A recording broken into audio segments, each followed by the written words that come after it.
ಇಲ್ಲಿ ವಿದ್ಯಾರ್ಥಿಗಳು ಈ ಲೆಕ್ಕ ಒಂದ್ಸಲ ನೀವು ತಿಳ್ಕೊಂಡು ಬಿಟ್ರಿ ಅಂತಂದ್ರೆ ಮುಗೋದು. ಅಂದ್ರೆ ಎಲ್ಲ ಲೆಕ್ಕಗಳು ಸೇಮ್ ಇರ್ತಾವ, ನೀವು ಸರಿಯಾಗಿ ಅರ್ಥ ಮಾಡ್ಕೋಬೇಕು. ಇವು ಗಣಿತ ವಿದ್ಯೆ ಬೀಳ್ತಾವ. 4 ಸಂಖ್ಯೆಗಳ ಸರಾಸರಿ ಕೊಟ್ಟ ಅಂದ್ರೆ ಮೊತ್ತ ತಕ್ಕೋಬೇಕು ನೀವು. ಮೊತ್ತ ಅಂದ್ರೆ ಏನು? ಸರಾಸರಿ ಗುಂಡ್ಲೆ ಕ್ರಮ ಸಂಖ್ಯೆ. ಇದು ಸರಾಸರಿ 4 ಅಂಕೆ ಅಂದ್ರೆ 4ರಲ್ಲಿ ಗುಣಾಕಾರ ಮಾಡಿದರೆ ಏನಾಗ್ತದೆ? 4 ಅಂಕೆಗಳ ಸರಾಸರಿ ಮೊತ್ತ ಬರ್ತದೆ. ಅವಾಗ ಈ 3 ಅಂಕೆಗಳ ಮೊತ್ತನ ಕೂಡಿಸಿ ಕಳೆದ್ರಿ ಅಂದ್ರೆ 4ನೇ ಅಂಕೆ ಬರ್ತದೆ. ಇದೇನು ಭಾಳ ದೊಡ್ಡ ಬೇರೆ ಲೆಕ್ಕೆಲ್ಲ ಮಾಡ್ರಿ. ನಾ ಎಷ್ಟು ದಿವಸ ಹೇಳಿದ್ರಿಂದ ಮಾಡ್ರಿ.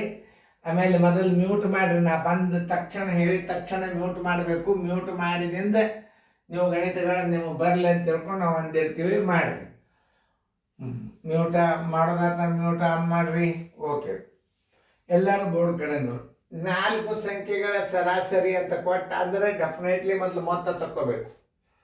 ಮೊತ್ತ ಅಂದ್ರೆ ಏನು? ಕ್ರಮ ಸಂಖ್ಯೆ ಗುಂಡ್ಲೆ ಸರಾಸರಿ ತಕ್ಕೋರಿ. ಮೊತ್ತ ಬರಬರಿ ಕ್ರಮ ಸಂಖ್ಯೆ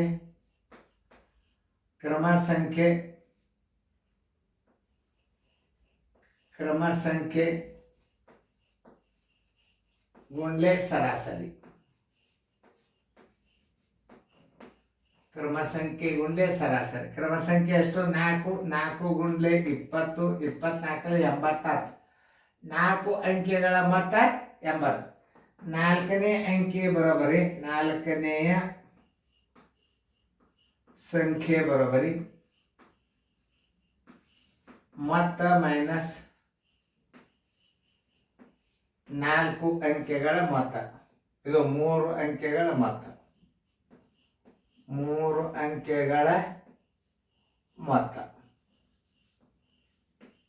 3 ಅಂಕೆಗಳ ಮೊತ್ತ ನಂಗೆ ಕೊಟ್ಟಾರ ನೋಡು. 1, 2, 3 ಅಂಕೆ ಕೊಟ್ಟಾರ. 80 ಮೈನಸ್ 8 ಪ್ಲಸ್ 18 ಪ್ಲಸ್ 26. 80 ಮೈನಸ್ 8, 8, 16, 1, 2, 22, 4, 1, 5, 52. ಇನ್ನೊಂದ್ಸಲ ನೋಡಿ. 8, 8, 16, 16, 1, 6, 22, 2, 2, 4, 1, 5, 52. 10 2 ಹೋದ್ರೆ 8, ಕೈಲ ಬಂತು 1. 8 6 ಹೋದ್ರೆ 2. 4ನೇ ಸಂಖ್ಯೆ ಯಾವುದು? 28. 28 ಉತ್ತರ ಸಂಖ್ಯೆ ಡಿ. ಇಷ್ಟು ಸರಿಯಾಗಿ ತಿಳ್ಕೊಬೇಕು ನಾವು. ಯಾವುದೇ ಒಂದು ಸಂಖ್ಯೆ ಸರಾಸರಿ ಕೊಟ್ಟ ಅಂದ್ರೆ ಕ್ರಮ ಸಂಖ್ಯೆ. 4 ವಸ್ತುಗಳ ಸರಾಸರಿ ಬೆಲೆ 20, 3 ವಸ್ತುಗಳ ಬೆಲೆ 8, 18, 26. 4ನೇ ವಸ್ತುವಿನ ಬೆಲೆ ಎಷ್ಟು? ಹೆಂಗೆ ಬೇಕನ್ನ ಹೆಂಗೆ ಬೇಕಾದಂಗೆ ಪ್ರಶ್ನೆ ಮಾಡ್ತಿರ್ತಾರೆ ಅವ್ರು ನಿಮಗೆ. ಅದನ್ನು ಸರಿಯಾಗಿ ಅರ್ಥ ಮಾಡ್ಕೋಬೇಕು ನೀವು.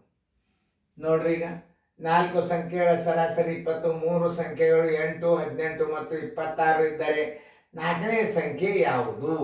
ನೋಡಿ, ಸರಿಯಾಗಿ ಅರ್ಥ ಮಾಡ್ಕೊಂಡು ಮಾಡಿ. ಗಣಿತ ತಿಳಿತಲ್ಲ ಇದು. ಸರಾಸರಿ ಲೆಕ್ಕಗಳು ಬೀಳ್ತಾವ. ಹುಷಾರ್ಲಿ ಇರ್ರಿ, ನೋಡ್ಕೊತ ಬರ್ರಿ, ಚೆನ್ನಾಗಿ ಮಾಡ್ರಿ. ಈ ಕ್ವಶನ್ ಪೇಪರ್ ಮುಗೀತು, ಮುಂದಿನ ಪೇಪರ್ ಬರ್ತದೆ, ಚೆನ್ನಾಗಿ ಬಿಡಿಸ್ಬೋದು.